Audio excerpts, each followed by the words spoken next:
बोलो जुबान।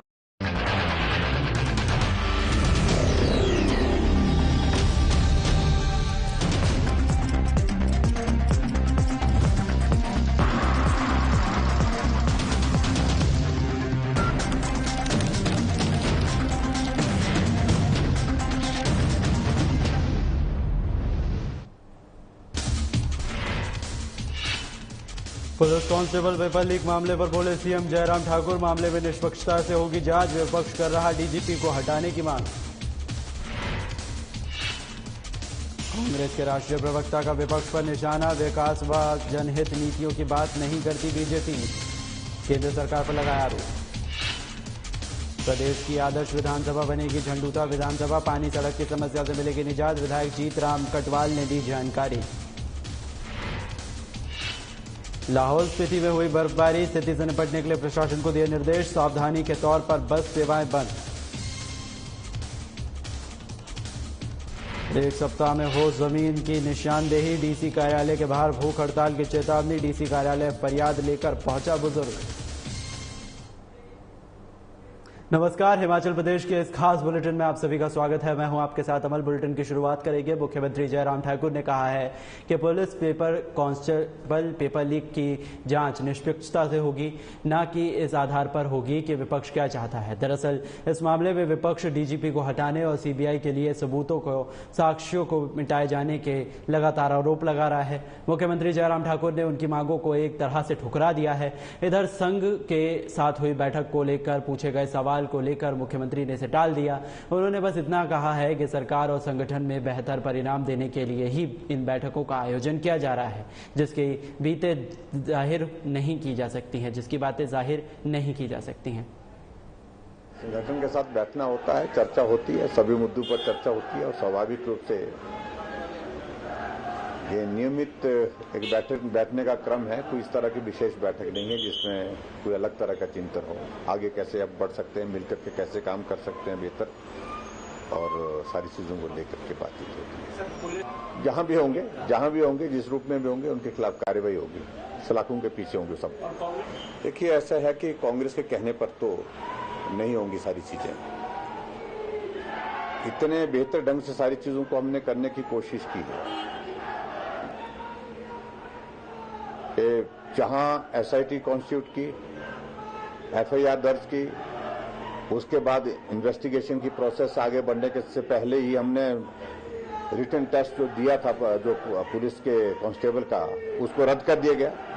और रद्द करने के बाद जब हमको लगा कि भाई उसमें उचित रहेगा, क्योंकि इसमें प्रदेश से दूसरे प्रदेश में भी कुछ लोग इस तरह से हैं जो शामिल लगते हैं, तो ऐसे में उचित रहेगा सीबीआई से जांच करना। सीबीआई की जांच की और इसके बाद आखिरकार कांग्रेस वाले राजनीतिक मुद्दे के सिवा कोई इसमें कोई और चीज ढूंढने की कोशिश करते तो समझ में आती, लेकिन वो राजनीति ही करना चाह रहे हैं और हम पारदर्शिता के साथ इस प्रक्रिया को, भर्ती की प्रक्रिया को पूरा करें। उधर हिमाचल प्रदेश पुलिस भर्ती पेपर लीक मामले को लेकर विपक्षी दल सरकार पर हमलावर है। युवा कांग्रेस के कार्यकर्ता पिछले एक सप्ताह से प्रदेश भर में क्रमिक अनशन पर बैठे हुए हैं और डीजीपी संजय कुंडू को पद से हटाने और इस मामले की न्यायिक जांच की मांग कर रहे हैं। वहीं शिमला एसपी कार्यालय के बाहर युवा कांग्रेस और एनएसयूआई के कार्यकर्ता ने धरना प्रदर्शन दिया और प्रदेश सरकार समेत डीजीपी के खिलाफ जमकर नारेबाजी की। जी, मेरा नाम शुभम वर्मा है। मैं एनएसयूआई का प्रदेश महासचिव हूँ। पर पुलिस परीक्षा का ये जो पेपर है, ये सबके समक्ष है कि इसमें धांधली किस प्रकार से हुई है। पेपरों को 6 से 8 लाख रुपए में बेचा गया, जो यहाँ पे सबके सामने उजागर हो चुका है। डीजीपी साहब से जो हम इस्तीफे की मांग कर रहे हैं, उसका एक प्रमुख कारण ये है कि डीजीपी साहब की अभी तक कोई स्टेटमेंट ही नहीं है। ये इस पूरे पर डीजीपी साहब तो घूमने फिरने में व्यस्त हुए हैं और संजय कुंडू जी को एटलीस्ट अपनी नैतिक जिम्मेदारी तो लेते हुए इसको इस्तीफा दे ही देना चाहिए।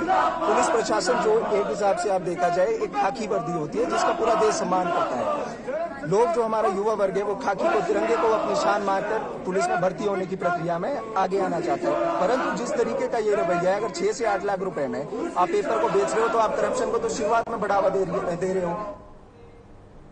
उधर पीएम मोदी की रैली से पहले सियासत गरमाई हुई है, जहां प्रदेश कांग्रेस उपाध्यक्ष नरेश चौहान ने बीजेपी पर निशाना साधा है। उन्होंने कहा है कि बीजेपी सिर्फ सालों को पूरा करने का जश्न मना रही है। बेरोजगारी महंगाई के बीच जश्न मनाने का कोई भी औचित्य नहीं है। 31 मई को केंद्र सरकार के 8 साल पूरा होने पर रीज मैदान में कार्यक्रम हो रहा है।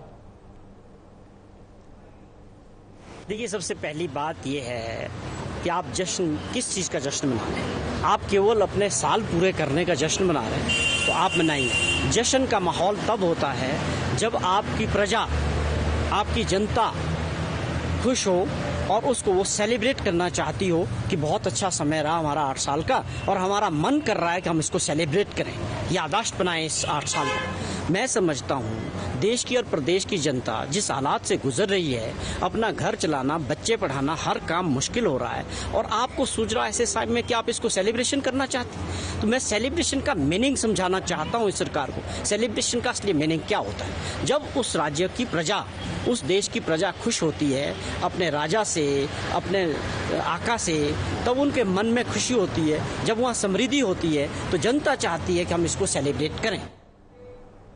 वहीं प्रदेश के ज्यादातर इलाकों में जहां बारिश का दौर जारी है, वहीं ऊंचाई वाले क्षेत्रों में बर्फबारी भी हो रही है, जिसको लेकर प्रशासन को स्थिति से निपटने के लिए जरूरी दिशा निर्देश जारी किए गए हैं। हिमाचल प्रदेश के तकनीकी शिक्षा और जनजातीय विकास मंत्री डॉक्टर रामलाल मारकंडा ने कहा है कि मौसम विभाग ने आगामी 3 दिन तक प्रदेश के ऊंचे क्षेत्रों में मौसम को लेकर हाई अलर्ट जारी कर दिया है। इसे देखते हुए लाहौल स्पीति में बस सेवाएं और छोटी गाड़ियों को रोकना पड़ा है।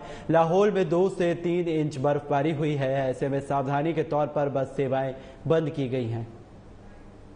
जहां तक मौसम विभाग का विषय, मौसम विभाग में लगभग 3 दिन के लिए हिमाचल प्रदेश के लिए जो है हाई अलर्ट किया गया है, जिसके चलते लाहौल स्पीति के प्रशासन को हमने कहा था कि अगर मौसम खराब होता है, बर्फबारी होती है, तो ऐसी हालत में हमें जो है जो सेवाएं, बस सेवाएं हैं, छोटी गाड़ियां, इनको हमें रोकना पड़ेगा। आपको पता होगा कि हमारा दारचा से लेकर जो लेक का जो उपसी एरिया आता है, वहां तक जो है कोई टेलीकम्युनिकेशन के माध्यम नहीं है, कोई वहां पर कोई दूरसंचार का कोई उपलब्ध नहीं है। इसके चलते हमने आज सुबह जो है लाहौल में आज हल्की बर्फबारी हुई है, लगभग 2 से 3 इंच बर्फबारी हुई है। ऐसे में हमने सावधानी के रूप में जो है उस इलाके को हमने आज बसेज या छोटी गाड़ियों के लिए सेवाएं बंद की है। इधर हिमाचल प्रदेश में JOA IT पोस्ट कोड 817 की भर्ती प्रक्रिया करीब 1.5 साल से अधर में अटकी हुई है। सरकार के रवैये के कारण प्रदेश के 19,000 से ज्यादा अभ्यर्थी मानसिक रूप से परेशान हो रहे हैं। अभ्यर्थियों ने अब सरकार को चेतावनी दी है कि अगर जल्द पोस्ट कोड 817 की पदों की भर्ती प्रक्रिया को अंतिम रूप नहीं दिया गया तो वो विधानसभा चुनावों में बीजेपी सरकार के खिलाफ प्रचार करेंगे। प्रमुख यही है कि हमारा जो प्रोसेस है JOA 817 की भर्ती का जो रुका हुआ है, उसको जो है जल्द से जल्द जो है वो शुरू किया जाए।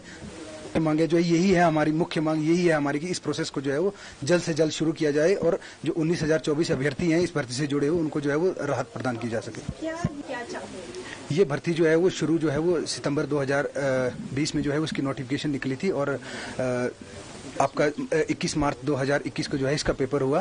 तत्पश्चात जो है वो इसका जुलाई जो है अंतिम हफ्ते में जो है इसका रिजल्ट निकला और जो है वो 15 अगस्त से जो है इसकी टाइपिंग स्टार्ट हो गई थी और 26 तारीख को जो है वो एक किसी पुराने जो है पोस्ट कोड के चक्कर में जो है वो हमारी भर्ती को जो है वो माननीय उच्च न्यायालय द्वारा जो है वो रोक दिया गया।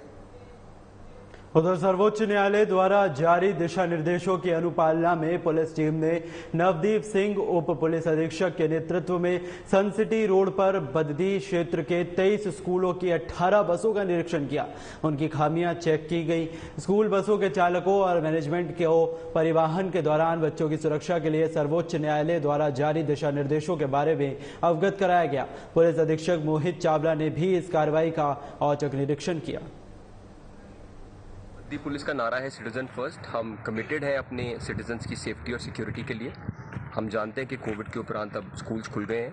काफ़ी पेरेंट्स बच्चों को स्कूल बसेस के माध्यम से भेजते हैं। समय समय पर ऑनरेबल सुप्रीम कोर्ट की, ऑनरेबल हाई कोर्ट की गाइडलाइंस भी आती है और MV एक्ट की भी प्रोविजन आज हमने चेक किया। कुछ एक कमियाँ पाई गई हैं, हम स्कूल को लिखेंगे। हमने 7 दिन का समय देंगे कि आप इन कमियों को दुरुस्त करें। यहाँ पे ड्राइवर साहिबान भी आए, हमने इनको भी गाइड किया। हमारा ट्रैफिक विंग, इसमें मैं इनकी भी तारीफ करूंगा, ये समय समय पे चेकिंग करते रहते हैं। मकसद सिंपल है कि हमारी नन्ही मुन्नी जान सुरक्षित रहे जब वो स्कूल्स के लिए जाएं या स्कूल से वापस आएं। इधर बिलासपुर जिला का झंडुता विधानसभा क्षेत्र आने वाले समय में प्रदेश की एक आदर्श विधानसभा बनने जा रहा है, जिसके तहत पानी, सड़क की और पुलों का निर्माण कर विकास के लिए नए आयाम स्थापित करने का काम किया जा रहा है। इस बात की जानकारी देते हुए बीजेपी विधायक जीतराम कटवाल ने कहा है कि झंडुता विधानसभा क्षेत्र में लंबे समय से पीने के पानी की किल्लत समय से स्थानीय जनता परेशान होना पड़ता था, जिसका समाधान किया जा रहा है। आने वाले दिनों में माननीय मुख्यमंत्री महोदय झंडुता चुनाव क्षेत्र का जून के प्रथम सप्ताह में प्रवास करेंगे और जो स्कीमें पूरी हो गई हैं उनका लोकार्पण करेंगे और नई स्कीमों का शुभारंभ करेंगे। और आपको ये बताऊं कि झंडुता चुनाव क्षेत्र में 9 पुलों का निर्माण हो रहा है। उसमें से हिमाचल के सबसे बड़े 2 पुल बागछाल ब्रिज 330 मीटर और 390 मीटर नांदनगांव छजोटी ब्रिज वो भी पूरा। उधर कुल्लू के नगर पंचायत भुंतर के वार्ड 1 के तहत रहने वाले बुजुर्ग पुरुषोत्तम ने बुधवार को डीसी कुल्लू से मुलाकात की। पुरुषोत्तम ने मांग रखी कि 1 सप्ताह के अंदर उनकी भूमि की निशानदेही कार्रवाई की जाए और साथ ही साथ आपको बता दें कि जो भी गलत सर्वे सरकारी अधिकारियों ने की है उन पर भी कड़ी कार्रवाई की मांग की है। बुजुर्ग पुरुषोत्तम ने रोते डीसी से न्याय की मांग रखी है। के साथ जो इनकी पुश्तैनी जमीन है जहाँ पे सदियों से रह रहे हैं, उस जमीन पर जहाँ इन्होंने रास्ते दिया हुआ है माता के मंदिर को जाने के लिए, वो माता के मंदिर के हारयान के लिए और माँ के रथ के आवागमन के लिए है, श्रद्धालुओं के आवागमन के लिए, वह कोई सार्वजनिक रास्ता नहीं है। जो सार्वजनिक रास्ता है, जो कानूनी रास्ता है सार्वजनिक तौर पर आम आदमी के लिए, वह अलग है। अब वहां पे आप देखो सरकारी लोगों की जो ताकत है उसका जो दुरुपयोग किस तरह से किया जा रहा है। एक तो पटवारी साहब ने इनकी रिपोर्टों को गायब कर दिया जमीन की, पटवारी ने गलत रिपोर्ट बना करके दे दी। दूसरा जो वहाँ पे सचिव है, सचिव ने उस रास्ते को जो इन्होंने आश्वासन दिया कोई नहीं आपको न्याय दिलाएंगे, तो अगर मुझे न्याय नहीं मिला तो फिर मैं धरने पर में बैठ जाऊंगा। मैं चाहता हूं कि मुझे जल्द से जल्द न्याय मिले और दोषियों को सजा मिले। हमारा ये जो हमारी अपनी पुश्तैनी जमीन, माता के हम पुजारी हैं, माता के 966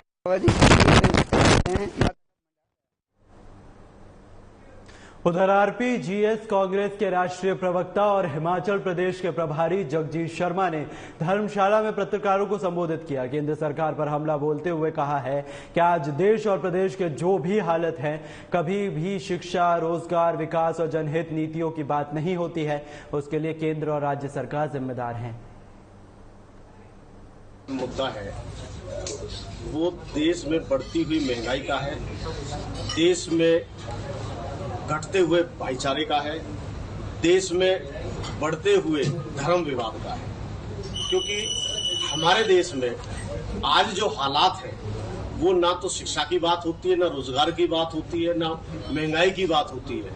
वहां अगर इस प्रकार की बातें हम जो सत्ताधारी पार्टी है उनके नुमाइंदों से करते हैं तो वो सीधे बात को डाइवर्ट कर देते हैं कि आप महंगाई की बात मत करिए, आप शिवलिंग की बात करिए। हम बेरोजगारी की बात करते हैं, वो कहते हैं हमने अयोध्या मंदिर बना दिया। अयोध्या मंदिर सुप्रीम कोर्ट ने बनवाया है, भाजपा ने बनवाया है, ये आज तक हमारी समझ नहीं आ रहा, जबकि ये सुप्रीम कोर्ट के आदेश में। हिमाचल प्रदेश के इस खास बुलेटिन में मेरे साथ फिलहाल के लिए बस इतना ही। देश विदेश की तमाम अहम खबरों से जुड़े रहने के लिए देखते रहिए साधना प्लस न्यूज। नमस्कार।